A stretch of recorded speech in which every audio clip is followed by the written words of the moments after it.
Alright everyone, and welcome to a battle replay commentary of Taurox's quest battle, Rune-Tortured Axes, using the default army in Total War Warhammer 3. Now Taurox is probably my favourite lord for the Beastmen, so I do always love when I get to field an army with him, and this battle is quite a fun one, and so I will go over my strategy and any improvements I could have made. So let's jump straight in.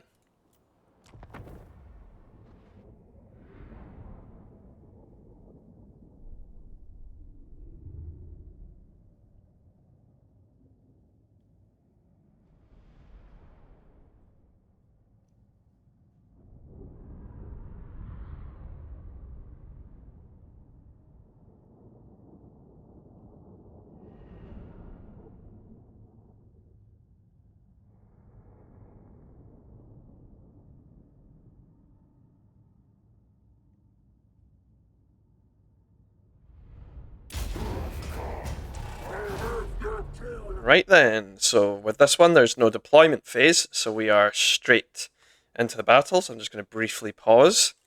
Now we are fielding our army just behind the trees and the riverbed that is frozen here, and on the other side we have the Dark Elf army. The scariest units, I would say, are the Executioners and Eva Wrathbringer, who is the melee specialist lord. Obviously, along with the Sword and Shield Lord here and the Fire Lord. What we're doing is parking our army up, and that makes sure that the Night Elves, or rather the Dark Elves, come straight towards us. We have a various array of units, and I haven't set them out just yet. As you can see, I'm just going to fast forward as I let them come forward, and then I finally start to mobilize into position. What we're going to do is start pulling back, and we're just basically going to hide as many of, if not all of our units in the tree line. So we're going to pull back. You can see I'm just clicking. Taurox, along with everyone else, is coming straight back. The reason for this is because reinforcements come in from the left just there and also from the right. So we don't want to be fighting right here because the reinforcements can come in and basically interrupt the battle that we're having. So if I pull everyone as far back as possible, then the reinforcements are going to take ages to get here too. As you can see, just putting everyone, not really in a particular order, just getting them inside the trees so that they have the cover and the hidden status. They do have woodsmen anyway, so that does help them. But yeah, as you can see, we're still just deciding where I'm putting things. I'm putting my Minotaurs to the left here, along with the Manticore and some Razorgore herd. The reason here was to try and come running out up behind the enemy when they came through. You can see here I had some Minotaurs in the trees, but I got a little bit scared because it felt like he had somehow spotted them. I'm not sure if he did or not, but these swordsmen here, or the bleak swords, do look like they did spot them, but I think they didn't in the end, if I remember correctly. Yeah, it looks like it's just the way that they're kind of mobilizing.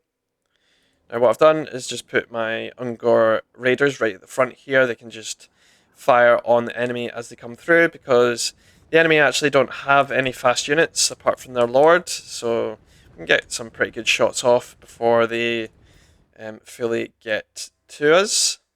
You can see on the minimap exactly how I've laid out my army. So what I do is start to mobilize the Minotaurs a bit more. So it pulls some of the bleak swords away from that side. And I'm just pushing forward now. This is where I've made the decision to attack. My Gorgon is coming in along with the Gore Herds and Taurox himself. So again, what I should have done here is just maybe slightly quicker with these Minotaurs coming out of these trees. just so that they were ready here to fight.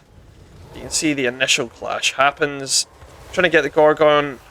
Oh, it's a huge hit. I love when that happens.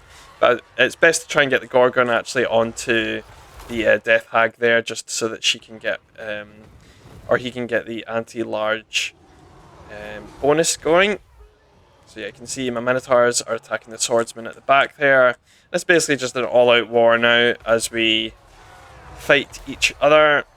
The Gorgon's having lots of fun, but he is getting hit by a lot of the arrows there. Some of my units just running backwards. And you can see now that we are bringing in the rest of our Minotaurs and flying units and Manticores, etc. to come in and deal with them. Nice knockback there just to knock over some of his Executioners and Bleak Swords. And yep, the Minotaurs have managed to clear out the Swordsman on that side. You can see here that I unfortunately left some Minotaurs in the trees there. I didn't realise until the end of this fight that I did that. But it's not too bad because they are basically full health for when the reinforcements come in. Speaking of the reinforcements, that is them coming through now. They're sending their cold ones over already. But yeah, behind them is the Hydra along with the rest of his army. Hydra on this side too. And then we've also got Sporcaticus, who is our reinforcement orc war boss. And his army are coming out, which is perfect timing because it makes this army turn around. We go back now, and we just look at the cold ones coming through. So we've got a bit of time. Like I say, this is why we fight over here, so that those cold ones and any other unit didn't get to us straight away. You can see we're absolutely peppering the Lord here now with arrows. Taurox is having a great time. Manticores at the back are having a great time. And yeah, everyone's having a great time basically. We're chasing away these archers. Cold ones are coming in, but we do have Minotaurs over there to deal with them. Like I said, we've got our Minotaurs just chilling in the trees here. Definitely should have moved them by this point, but haven't. And yeah, one of his Sword and Shield Dreadlords are over here too. So yeah, we're quite kind of split at the moment. I'm kind of chasing people off of the sides of the map to make sure that they don't return. You can see the massive damage that the Minotaurs do. You gotta love just how much they can deal damage when they do their charge. You can see the cold ones, which I didn't pick up originally. I do now, just in time. But I managed to turn around my own units there just to catch them, along with the Razorgore herd, which is great. So yes, at this point I realised the Minotaurs had just been sitting there that entire time. They managed to come in and catch up with the units that are running there. So this is when the Norskins are coming through, and they have their doggos along with their usual kind of units that you'd expect from a Norskins, along with their giant. We have a quick look at how our orc war boss is doing. He's doing alright. He's kind of holding everyone at bay there. You can see quite a lot of the Dark Elves are quite low HP, but he has a pretty weak army too, so he isn't going to be doing much in terms of damage, but he definitely slows them down enough to keep them off our backs. So yeah, at this point I've used the Harpies to just chase these Dark Shards off the map, especially this one here, which hasn't fully routed yet. But you can see the rest of the original army has routed. So what I'm doing now is just gathering everyone together.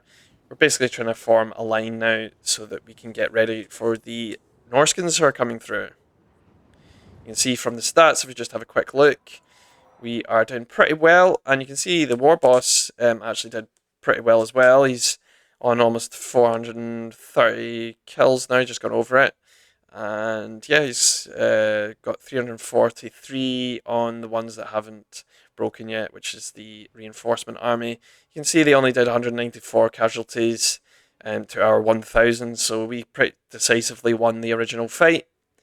But yeah, we are moving forward now to deal with the Norskins, like I'm saying. It is at this point they actually do turn, which I believe some of them do, and then I run forward and then they decide that they want a bit of me instead, which yeah, is kind of at this point, I'm not bothered if he loses this fight. He's done a pretty good job. You can see here, actually, most of these Death Knight Reveler reinforcements have actually routed, which is actually really good. And you can see he is doing his best to fight. So yeah, half of the army there breaks off and goes to fight the war boss, and then the other half is coming straight for me. This Norscan lord right here is making a huge mistake as he runs forward into what is only described as a very angry bull with 2 axes. He does manage to dodge him, but then, yeah, not so much when he gets rammed into the back there with the horns. And yeah, that's not a great time at all for the guy on the horse, who has literally gone all the way down to half health, and his leadership has been completely obliterated by running in like that. Perfect for us. It just means that we can start focusing on the other units that are coming through. One with the giant, who's trying his best to just smack my Beast of Gorhards, which are in the thick of it there. So yeah, Taurox now, Angry Bull, chase away the horse, and off they go. And yeah, as we continue our fight, you can see the giant there having his fun with his club. But yeah, I mean, we have Minotaurs here which are having a whale of a time fighting against the Norskins. So yeah, the Norskins managed to reinforce the Dark Elves over here, and it does result in the majority of the orcs breaking there. The Lord has decided that he has had enough. And yeah, you can see we've just chased this guy, just trying to finish him off before the rest get here. And then in the meantime, we are just dealing with the giant as well before the rest get here. I'm starting to line my guys up again. The archers are going to get a few volleys in, which is nice. As they are retreating, and here comes the volleys across. And you can see over here that the only units left are some stragglers, but that doesn't stop Sportacus, who is fighting the Guard of Nagaron there. But yeah, on this side, we're just on kind of clean-up duty now. The ranks are kind of broken, so they're just running in 1 or 2 at a time. And yeah, that's exactly what we want when we're winded ourselves. And yeah, this is prime beastman hunting here. Of course, the scariest units that are on their way are these war hydras. Luckily, they have been damaged, which definitely does help, obviously. You don't want them turning up at full HP. Yeah, here they both come. And we're going to run straight into them with our Minotaurs and Beastigors. He's trying to shoot at my Harpies there. And yeah, I'm going to run straight head first down with Taurox. He loves this kind of fight, so here he comes. Yeah, along with the Minotaurs, big charge. Yeah, this is some Minotaur versus Hydras here. Who wins? Creature with multiple heads, or a group of angry bulls with axes? Well, I think it only goes one way, really. Yeah, we're surrounding them quite nicely here, and yeah, the War Hydras are not happy about that at all. You also even get Taurox's ability out there, which does fire damage, which stops some of that regen. And yep, down goes the first Hydra, and down goes the second Hydra. Now if we just slow down time here as we survey the battlefield, one lone orc boss stands in the clearing with all the bodies around him. He arrives, he never leaves. 18 HP. He didn't hear no bell. Look at that. He never gives up. That's what I love to see. 18 HP. He's not leaving. He's coming straight back. But yeah, as he looks on at the carnage, Taurox, and down the Lord goes, and the rest of them start to flee, with a Pyrrhic victory for the Slaughterhorn tribe. along with our orc boss friend. There we go. That was a pretty fun quest battle. I did enjoy that, and I think the strategy at the start to just pull the entirety of the Death Knight Revelers back into that kind of clearing area just gave us that extra space to make sure that the reinforcements didn't catch up. And yeah, I think best unit wise, I think we've got to give it to the Minotaurs by far. Yeah, 18,000 damage is crazy, 17,000 damage. Gorgon didn't do great in the end. Taurox, of course, he's right up there, and then our Beastigor's doing a pretty great job too. And yeah, these Minotaurs with the great weapons, amazing units. Yeah, and a huge shout out to these greenskins who managed to keep them busy. And 12,000 on the shaman there is pretty nice. So yeah, overall, pretty good and fun quest battle, and one that has probably a few strategies that you could do, but I did enjoy the strategy that I used here. Right then, if you enjoyed this, then please like, comment, and subscribe, and I shall see you all in the next one. Bye for now.